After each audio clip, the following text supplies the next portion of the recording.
Okay, this is another piece of my spalted maple that I got from a neighbor's fallen tree. I've mounted it with my woodworm screw on the top side over here to the left, and this is going to be the bottom. So I haven't done anything yet. It's full of some kind of bug because I'm constantly sweeping up dust around it. So having it sit in my garage is probably not a good idea.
Okay, I'm going to put on my first coat of finish. This is a spalted maple crotch with a natural edge and a little bit of live edge. There's some bark.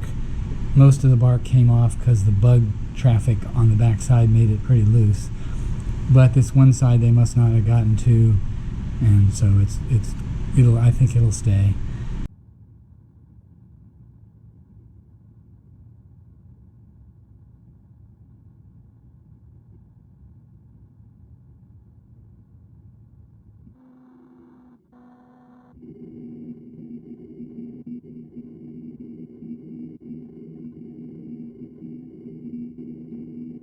This is my maple, latest in a series of, this is the fifth one, a maple crotch that has some live edge there. You can see some bark. Most of the bark came off because of the bugs. The most unusual part of this is that orange section up there in the top right hand corner right now. When it comes back around, you'll see it a little better.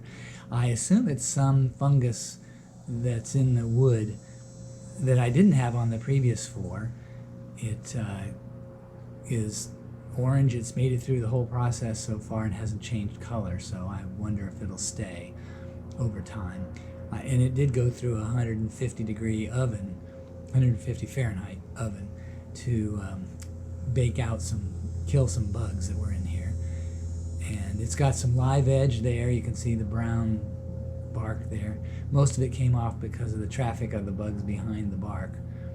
It's about 10 inches across and maybe 4 inches high.